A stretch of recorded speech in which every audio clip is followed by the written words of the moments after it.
Hello बच्चों, कैसे हैं आप सभी लोग? वो बहुत अच्छे होंगे।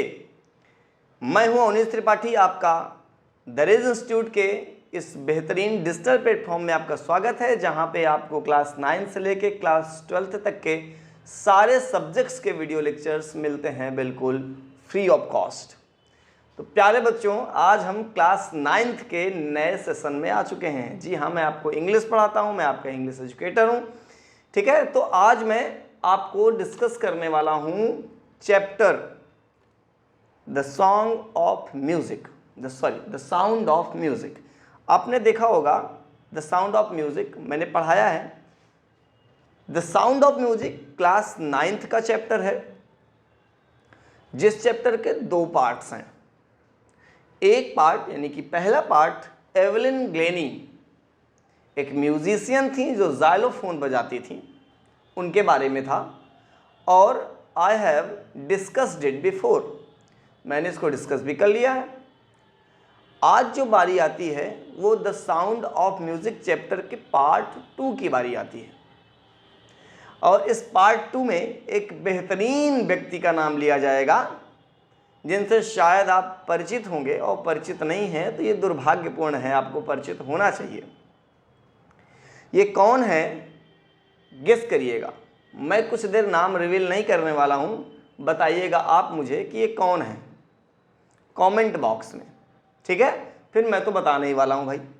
तो आज जो द साउंड ऑफ म्यूज़िक का पार्ट 2 चलेगा, the sound of music part 2 based है कैसे पर्सनालिटी के बारे में, जो एक इंडियन म्यूजिशियन थे, और इनकी म्यूज़िक ने भारत की संस्कृति और सभ्यता को दूर दूर तक, इवन कई देशों तक, अलग अलग देशों में बिखेरा। आप इन महान शख्सियत के बारे में अगर समझना चाहें तो जान लीजिए ये काशी में रहने वाले थे। काशी के विश्वनाथ टेम्पल में अपनी म्यूज़िक को उड़ेलते थे भगवान भोलेनाथ के सामने। और समझ लीजिए, सबसे बड़ी और रुचिपूर्ण बात यह है कि हमारे भारत में कई धर्म रहते हैं और कई धर्मों की अलग अलग व्याख्याएं हैं, अलग अलग ग्रंथ हैं, अलग अलग मानने वाले हैं। लेकिन हमारे भारत की खासियत तो इसी में है ना, सर्वधर्म समभाव। हम सभी धर्मों को समभाव से देखते हैं, एक भाव से देखते हैं। यही कारण है कि ये जो म्यूजिशियन थे ये एक मुस्लिम धर्म से आते थे, लेकिन भोले शंभू को के सामने अपने म्यूज़िक को उड़ेल देते थे। काशी विश्वनाथ टेम्पल, काशी विश्वनाथ मंदिर बिल्कुल अरुचिपूर्ण रहती थी जब ये नहीं आते थे। बाद में इनके बहुत सारे योगदान के कारण, जिसके कारण भारत की म्यूज़िक दूर दूर तक फैली, इनको भारत में कई सम्मान मिले। सबसे पहला सम्मान 1956 में इनको संगीत नाटक एकेडमी अवार्ड मिला 1956 में। दूसरा इनको जो अवार्ड मिला वो 1994 में संगीत नाटक अकादमी फेलोशिप मिली। फिर उसके बाद पद्मश्री 1961 में मिला भारत के द्वारा। फिर उसके बाद पद्म भूषण मिला 1968 में, फिर पद्म विभूषण 1980 में, और सबसे लास्ट 2001 में हमारे म्यूजिशियन साहब 2001 में भारत रत्न से नवाजे गए। क्या आप अभी तक गेस कर पाइए कौन थे? चलिए मैं आखिरी बताता हूँ और ज़रूर गेस कर लीजिएगा। इनकी जो म्यूज़िक थी वो निकलती किस इंस्ट्रूमेंट थी? उस इंस्ट्रूमेंट का नाम था शहनाई। तो भारत के शहनाई वादक, भारत की शहनाई की गूंज को दूर दूर तक ले जाने वाले, भारत के संस्कृति और प्राचीन परंपरा को संजोकर अपने शहनाई में बजाने वाले कोई और नहीं, उस्ताद बिस्मिल्लाह खां थे। तो आइए हम आपको the sound of music chapter के पार्ट 2 से मिलवाते हैं, जहां पे हम डिस्कस करने वाले हैं किसको? भारत के शहनाई वादक, भारत रत्न, पद्म भूषण, पद्म विभूषण स्वर्गीय उस्ताद बिस्मिल्लाह खां जी से। आप उस्ताद बिस्मिल्लाह खां जी को देख सकते हैं यहाँ पर, ठीक है, इनके शहनाई को देख सकते हैं। थोड़ा सा देखिए तो इनके चेहरे को कितनी मुस्कुराहट और कितना ज़्यादा जीवंत दिख रहा है। आइए बच्चों, कुछ इनके जीवन के पन्नों को पलटते हैं हम इस चैप्टर के माध्यम से। बेटा, हमारे भारत में बहुत बेहतरीन पर्सनालिटीज़ पैदा हुई हैं जिन्होंने समय समय पर भारत को गौरवान्वित करवाया है, और हम भारतवासी उनके किए गए इन कार्यों के हमेशा ऋणी रहेंगे। We will be obliged to them that they had done well for our country, for the growth of our country, and they are renowned. We all know them, and one of them उस्ताद बिस्मिल्लाह खां। चलिए, तो हम chapter में line by line आपको explain कर रहे हैं। आप लोग अपनी बुक सामने खोल लीजिए। सॉरी, जिनके पास बुक नहीं है बगल में स्क्रीन में देखें, आपको समझ में आ जाएगा। चलिए, emperor Aurangzeb banned the playing of a musical instrument called pungi in the royal residence, for it had a still unpleasant sound. हमारे देश में एक शासक हुए जिनका नाम था औरंगजेब। औरंगजेब ने अपने कोर्ट में, अपने कोर्ट दैट मीन्स आप समझ सकते हैं, अपने कोर्ट में उन्होंने क्या किया, अपने राज्य में उन्होंने क्या किया कि शहनाई को, सॉरी पुंगी, उतने समय एक म्यूजिकल इंस्ट्रूमेंट चलता है जिसको पुंगी बोलते थे, पुंगी को बंद करा दिया, क्योंकि इसकी बहुत श्रिल मतलब तीखी, बहुत तीखी और अनप्लीजेंट, जो आनंद ना देने वाली हो, ठीक है ना, इस तरह की म्यूज़िक हुआ करती थी। तो पुंगी को औरंगजेब ने बंद करा दिया। Pungi became the generic name for reeded noise makers. और कुछ दिन बाद इसी पुंगी को इतना बदनाम किया गया कि यदि कोई शोर शराबा मचाता था तो हम उसको उसके नाम से नहीं बल्कि उसके पुंगी ही बोलते थे कि क्यों पुंगी बजा रहे हो भाई, मतलब तुम शोर शराबा कर रहे हो। तो इस इंस्ट्रूमेंट को हटा दिया गया था, बैन कर दिया गया था इसकी केवल तीखी आवाज़ के कारण, और बाद में इसी को खूब बदनाम किया गया उसके लिए जो व्यक्ति अनप्लीजेंट बोलता था या तीखा बोलता था। ठीक है, अब आगे हुआ क्या बेटा, few had thought that it would one day B revived. बहुत लोगों ने ऐसा भी सोचा, कुछ लोगों ने सोचा कि एक दिन पुंगी फिर से आएगी, फिर से रिवाइव होगी, फिर जीवित होगी। A barber of a family of professional musicians who had access to the royal palace decided to improve the tone quality of the pungi. इसी राजमहल में एक बार्बर मतलब एक नाई, नाई मतलब जो बाल काटते हैं बच्चों, तो एक नाई था जिसने ये डिसाइड किया था कि मैं पुंगी की आवाज़ की क्वालिटी को ठीक करूँगा और एक दिन ये फिर से रिवाइव हो जाएगी। ही चूज़ अ पाइप, इसलिए उसने उसको ठीक करने के लिए एक पाइप उठाया, विद आ नेचुरल होलो, जिसमें पहले से छेद था बीच में, stem that was longer and broader than the pungi, और इसकी जो चौड़ाई थी वो पुंगी से थोड़ा सा बड़ी हुआ करती थी, चौड़ी हुआ करती थी। And made 7 holes on the body of the pipe, और इस नेचुरल पाइप में जिसके बीच में छेद था पहले से ही, इसमें 7 छेद किए गए, उसके ऊपर बॉडी में छेद किए गए।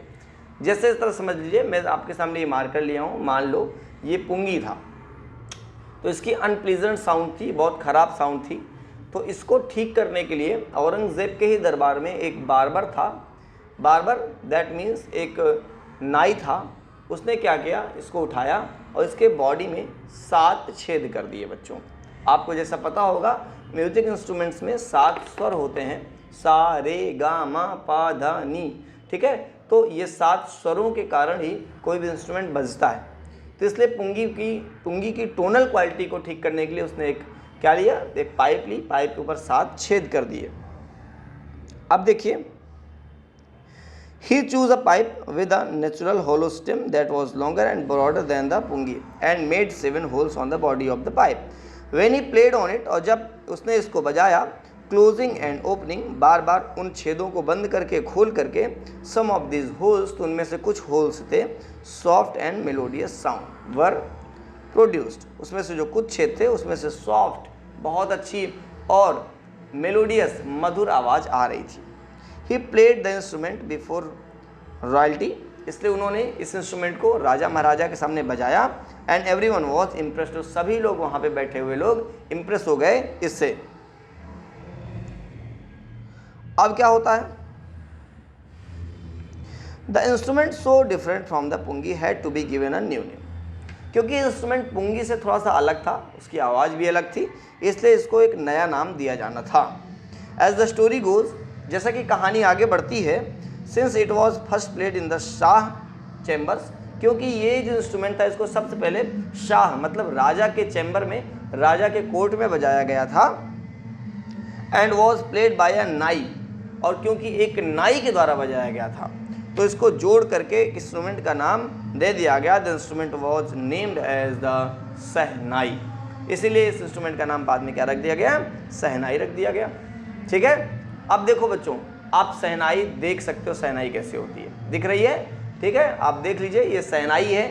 ठीक, अब देखिए होता क्या है, पुंगी और सहनाई में अंतर क्या है, ठीक है, आप देखिए पुंगी और सहनाई कैसे होती है। पुंगी का बीच का पार्ट जैसे उठा हुआ होता है नारियल की तरह, जबकि सहनाई में ऐसा नहीं होता है। The sound of the shehnai began to be considered auspicious, कुछ दिन बाद भारत में सहनाई की गूंज, सहनाई की जो म्यूजिक थी वो बेटा ऑस्पिशियस मतलब पवित्र मानी जाने लगी। And for this reason it is still played in temples, और यही कारण से इसको टेम्पल्स में बजाया जाने लगा।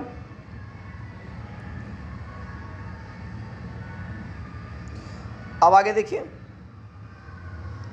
And is an indispensable component of any north Indian wedding, और ये एक अभिन्न अंग बन गया किसी भी उत्तर भारतीय शादी का। उत्तर भारत में कोई भी शादी होती थी तो उसमें कोई इंस्ट्रूमेंट बजे या ना बजे, लेकिन सहनाई जरूर बजती थी उतने समय। आपको थोड़ा सा अजीब साउंड्स आ रही होंगी एक्चुअली जहाँ पे रिकॉर्डिंग हो रही है, ठीक है ना, इसके जस्ट बाहर इतने समय श्रावण चल रहा है, तो श्रावण के महीने में कांवड़िया लोग जो है लेके जाते हैं भोले बाबा को पानी गंगा जल चढ़ाने के लिए, तो उन्हीं की आवाज़ है, थोड़ा सा कोऑपरेट करिए, ठीक है, आवाज़ तो मेरी आ ही रही होगी आपको। अब आगे देखिए,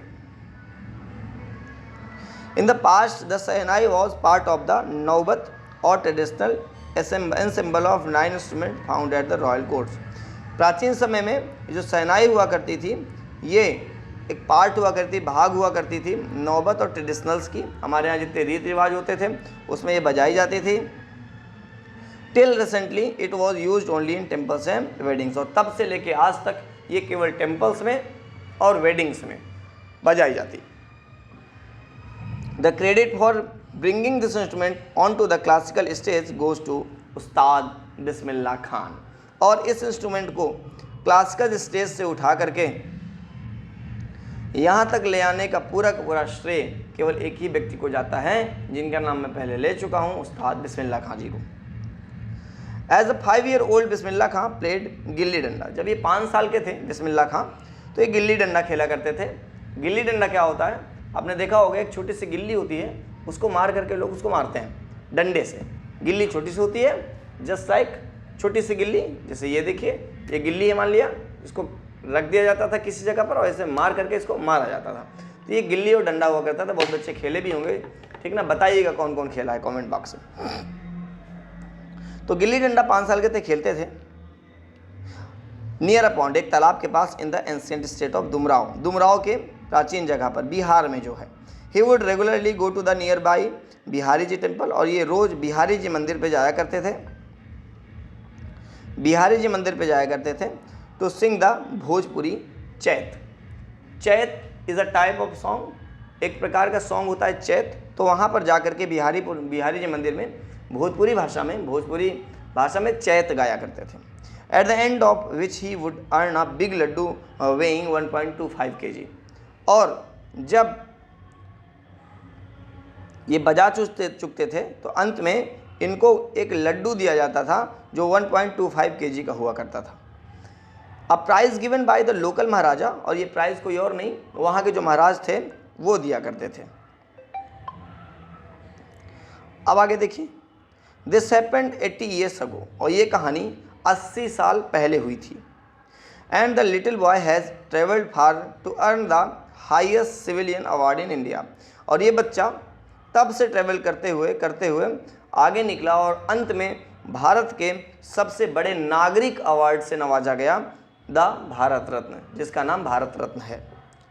Born on 21st March 1916, Bismillah belongs to a well-known family of musicians from Bihar। 21 मार्च 1916 को पैदा हुए बिस्मिल्लाह खान बिलोंग करते थे, जुड़े हुए थे एक बहुत फेमस फैमिली से, म्यूजिशियन की फैमिली से, जो कि बिहार में रहती थी। हिज ग्रैंडफादर रसूल बख्श खान, हमारे उस्ताद बिस्मिल्लाह खान के जो दादाजी थे उनका नाम था रसूल बख्श खान, जो एक शहनाई नवाज थे भोजपुर किंग कोर्ट में। वहाँ के जो राजा थे भोजपुर किंग, उनके दरबार में बिस्मिल्लाह खान के जो दादाजी थे जिनका नाम था रसूल बख्श खान, वो एक म्यूजिशियन थे, शहनाई बजाते थे वहाँ पर। हिज फादर पैगंबर बख्श, और आपके शहनाई वादक बिस्मिल्लाह खान के पिताजी का नाम पैगंबर बख्श था। And other paternal ancestor were also great shehnai player. और इनके जितने भी दादाजी के घर आने वाले थे, यानी कि इनके पिताजी के घर वाले जितने थे, ये सब के सब बहुत बड़े बड़े शहनाई प्लेयर हुआ करते थे। The young boy took to music early in life. और ये नौजवान बच्चे को शुरुआत में ही म्यूज़िक मिल गई। At the age of 3 when his mother took him to his maternal uncle's house in Banaras. और जब ये छोटे से थे, मात्र 3 साल के, तो इनकी माँ अपने मायके यानी कि इनके नानी जी के यहाँ ले गए बनारस में, जिसे आज हम बनारसी के नाम से जानते हैं। Bismillah was fascinated watching his uncles practise the shehnai. और वहाँ पर अपने मामा जी लोगों को बिस्मिल्लाह खान शहनाई बजाते देखा करते थे। सोन बिस्मिल्लाह स्टार्टेड एकम्पनिंग हिज अंकल। और बहुत जल्दी ही मामा जी के साथ ये भी शहनाई बजाने लग गए। Ali Bakhsh to the Vishnu temple of Banaras where Bakhsh was employed to play the shehnai. Ali Bakhsh जो इनके मामा थे, वो बनारस में ही एक विष्णु टेम्पल है जहाँ पे एम्प्लॉयड थे, उनको रोजगार मिला था, नौकरी मिली थी वहाँ पे शहनाई बजाने के लिए। Ali Bakhsh would play the shehnai and Bismillah would sit. वहाँ पर अली बख्श जाते थे, इनके मामा जी शहनाई बजाते थे, और उनके बगल में छोटे से प्यारे से बिस्मिल्लाह बैठे रहते थे। Captivated for hours on and, मैं घंटों घंटों बैठे रहते थे और अंत तक बैठे रहते थे। स्लोली धीरे धीरे he started getting lessons in playing the instrument. इन्होंने लेसन लेना शुरू किया, पाठ सीखना शुरू किया धीरे धीरे करके।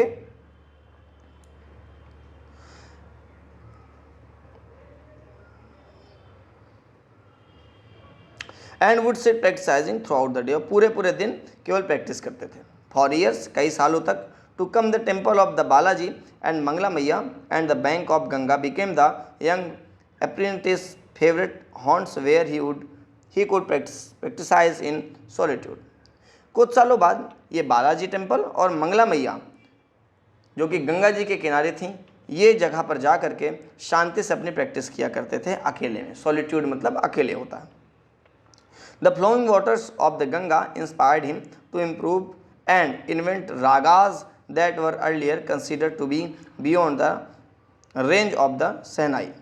और बहता हुआ गंगा जी का जो पानी था वो इनको इंस्पायर करता था, प्रोत्साहित करता था to improvise and invent ragas, जिससे ये अपने शहनाई की आवाज़ को इम्प्रोवाइज करते थे, अच्छा करते थे और नई नई राग ढूंढते थे।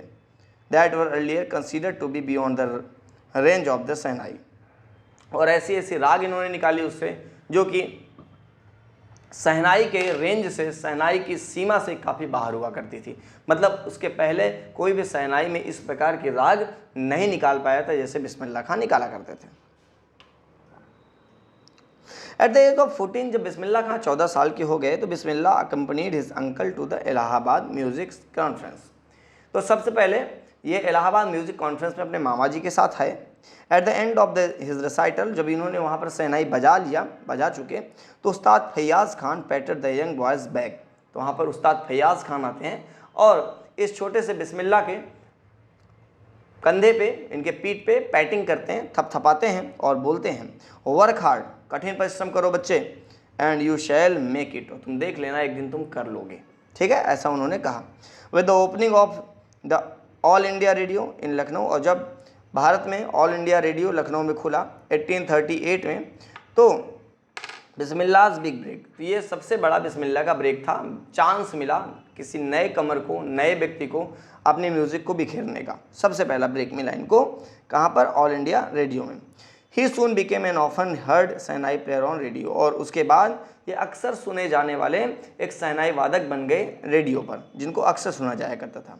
When India gained independence on 15 अगस्त 1947, जब 1947 15 अगस्त को भारत आज़ाद हो गया, Bismillah Khan became the first Indian to greet the nation with shehnai. तो बिस्मिल्लाह खान पहले ऐसे भारतीय थे जिन्होंने भारत को ग्रीट किया, भारत का स्वागत किया, स्वतंत्र भारत का स्वागत किया अपने मधुर शहनाई के आवाज़ से। He poured his heart out into raag Kafi, उन्होंने उतने समय शहनाई से जो आवाज़ निकाली थी वो राग काफ़ी थी। काफ़ी राग को उन्होंने इंडियन के हार्ट में उड़ेल दिया था।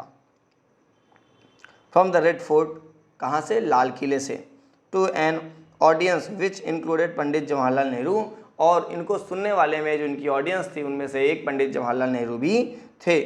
Who later gave his famous tryst with destiny speech, जो इनकी म्यूज़िक के बाद उन्होंने जवाहरलाल नेहरू ने टेस्ट विद डेस्टिनी नामक एक स्पीच दी थी।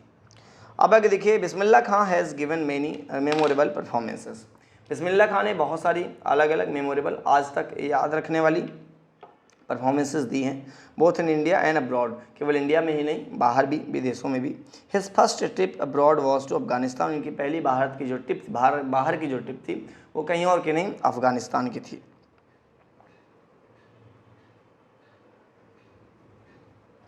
Where king Zahir Shah was, एक सेकेंड, हाँ, where king Zahir Shah was so taken in by the maestro, जहाँ पर वहाँ के जो शाह थे, जो राजा थे जहीर शाह, उन्होंने इनको मैस्ट्रो किया, इनके गायन पे उन्होंने जो है गिफ्ट किया एक प्राइसलेस पर्शियन कारपेट को, एक कारपेट इनको मिली वहाँ से, एंड अदर सोवेनिर्स, और बहुत सारी यादगार चीज़ें। The king of Afghanistan was not the only, केवल किंग ऑफ अफगानिस्तान ही नहीं, केवल अगर अफगानिस्तान के ही राजा नहीं इनसे इतना ज़्यादा प्रभावित थे, बल्कि fascinated film director Vijay Bhatt was so impressed, बल्कि हमारे यहाँ के जो फिल्म डायरेक्टर थे, फिल्म निर्देशक थे, विजय भट्ट नाम था, वो भी बहुत ज़्यादा इम्प्रेस थे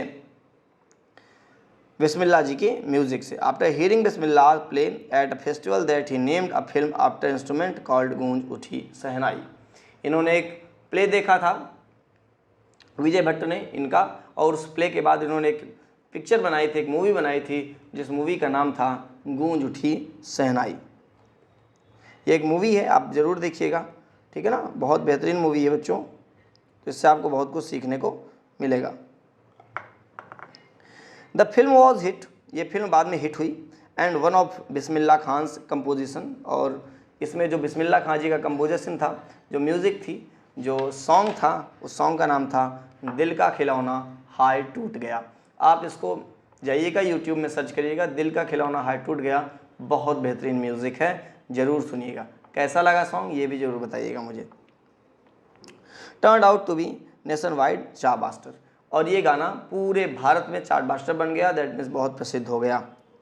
डिस्पाइट दिस, इसके अलावा huge success in the celluloid award, और बहुत सक्सेस पाया इन्होंने सेलुलोइड अवार्ड में इस सॉन्ग ने। Bismillah Khan's ventures in film music were limited to, लेकिन बिस्मिल्लाह खान ने केवल 2 ही फिल्म में अपना वेंचर दिया, अपना योगदान दिया। पहला था विजय भट्ट की गूंज उठी शहनाई, और दूसरा था विक्रम श्रीनिवास का कन्नड़ वेंचर जिसका नाम था Sanaadi Appanna. I just can't come to terms with the artificiality and glamour of the film world. उन्होंने बोला कि देखिए, मैं ये जो फिल्म बनती हैं, फिल्म की कृत्रिमता से, बनावट से, क्योंकि इसमें सारी चीज़ झूठी दिखाई जाती हैं, इससे अपने म्यूज़िक को जोड़ नहीं पाता हूँ। He says with emphasis, उन्होंने बहुत प्रभाव के साथ इस चीज़ को बोला, मतलब उसके बाद उन्होंने म्यूज़िक नहीं दिया कभी भी फिल्म में। Awards and recognition came thick and fast, लेकिन इनको बहुत सारे अवार्ड, रिकग्निशन, मान्यता, सम्मान लगातार मिलते रहे। Bismillah Khan became the first Indian to be invited to perform at prestigious Lincoln Center Hall in the United States of America. Bismillah Khan पहले भारतीय थे जिनको इनवाइट किया गया था सबसे पहले परफॉर्म करने के लिए एक बहुत famous Lincoln Center hall United states में। तो ये लिंकन सेंट्रल हॉल में सबसे पहले भारतीय थे उस्ताद बिस्मिल्लाह खां, जिन्होंने अपनी म्यूज़िक को बजाया था, म्यूजिक को दिखाया था वहाँ पे। He also took part in the world exposition in Montreal, और इन्होंने बाद में वर्ल्ड एक्सपोजर्स मॉन्ट्रियल में भी भाग लिया, in the Cannes art festival में, एंड इन ओसाका, और ओसाका में भी इन्होंने भाग लिया।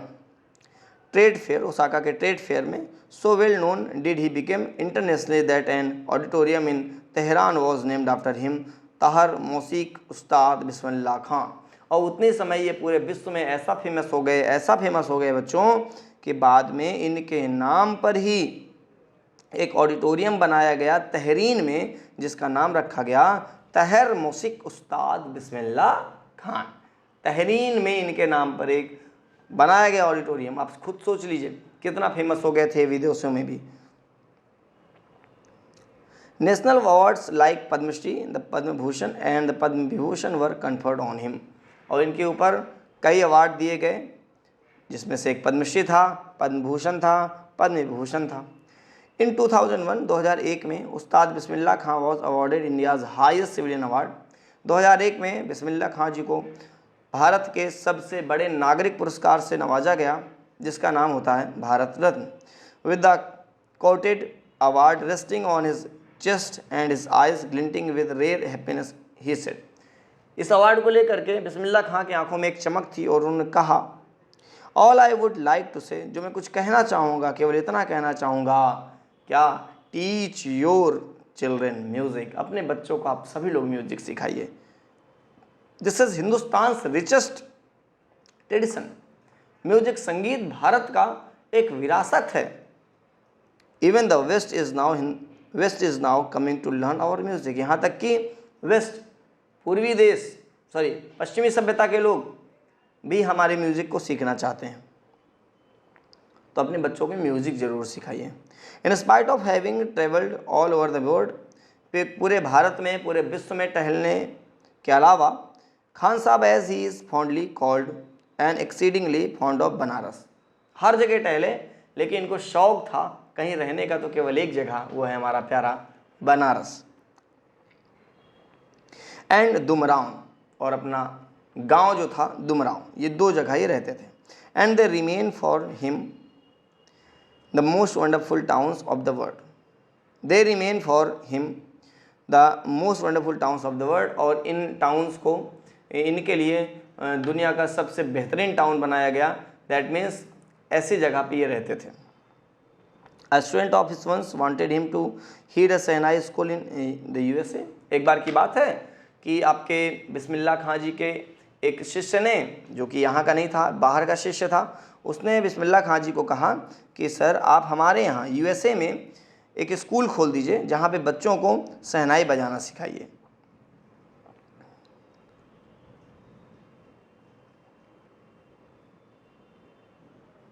और कहा कि यहाँ के जो स्टूडेंट होंगे ये प्रॉमिस करते हैं कि आपको बिल्कुल बनारस जैसा ही एटमॉस्फेयर यहाँ पे बना के देंगे, बस आप USA में एक स्कूल खोल दीजिए जहाँ पे बच्चों को, USA के, अमेरिका के बच्चों को क्या सिखाएंगे आप, शहनाई सिखा दीजिए। ऐसा एक स्टूडेंट ने कहा।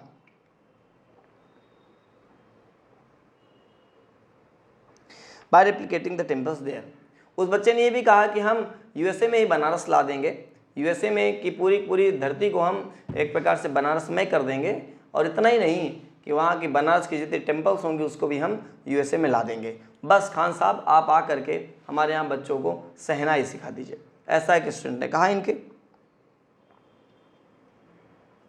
But Khan Sahab asked him if he would be able to transport river Ganga as well, लेकिन खान साहब ने एक बड़ी मज़ेदार बात कही उससे कि भाई तुम सब कुछ तो ला दोगे यहाँ पर बनारस, क्या बनारस की गंगा को भी आप ला सकते हो? ये थे उस्ताद बिस्मिल्लाह खां, मुस्लिम थे, गंगा से था असीम प्रेम था, काशी विश्वनाथ से असीम प्रेम था। ये है गंगा जमुनी तहजीब भारत की। अब आगे देखिए, लेटर, कुछ दिन बाद, he is remember to have said, कुछ दिन बाद उन्होंने कहा, that is why whenever I am in foreign country I keep yearning to see Hindustan. जब मैं भारत से कहीं बाहर होता हूँ तो हमेशा हिंदुस्तान को याद करता हूँ, हिंदुस्तान को सोचता रहता हूँ। वाइल इन मुंबई, और जब कभी भारत में ही मैं मुंबई में रहता हूँ, I think of only Banaras, तो उतने समय मैं केवल सोचता हूँ तो बनारस के बारे में सोचता हूँ, एंड होली गंगा, और पवित्र माँ गंगा के बारे में। एंड वाइल इन बनारस, यदि कभी मैं बनारस में ही रहा तो आई मिस द यूनिक मठ ऑफ दुमराव, तो मैं दुमराव को याद करता हूँ, ठीक है, जहाँ पे मेरा बचपन बीता। अब देखिए, Ustad Bismillah Khan's life is a perfect example of the rich culture heritage of India. Ustad Bismillah खां की जो लाइफ थी वो पूरी तरीके से भारत की विरासत, भारत के कल्चर, संस्कृति में का एक अच्छा एग्जाम्पल थी। One that effortlessly accept that a devout Muslim like him can very naturally pray the Shehnai every morning at the Kashi Vishwanath temple।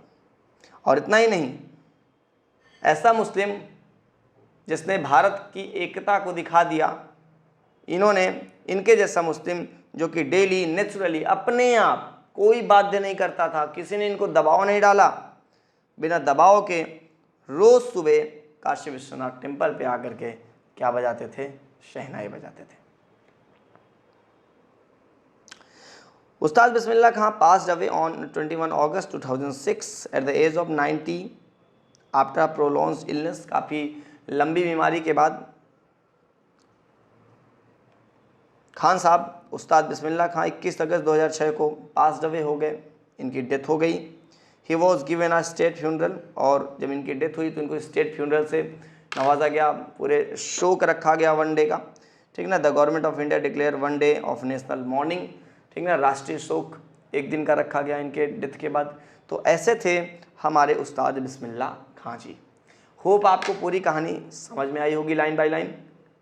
बच्चों, बस आप ऐसे ही हंसिए मुस्कुराइए, और इसी प्रकार जैसे कि उस्ताद बिस्मिल्लाह खां ने भारत का नाम रोशन किया, आशा करता हूँ आप भी ऐसा ही करेंगे। बच्चों, हम लगातार आपके सामने वीडियोस ला रहे हैं, फ्री ऑफ कॉस्ट ला रहे हैं। मदद करिए, शेयर करिए, सब्सक्राइब करिए, लाइक करिए वीडियोस को, ठीक है। तब तक के लिए बाय बाय, थैंक यू।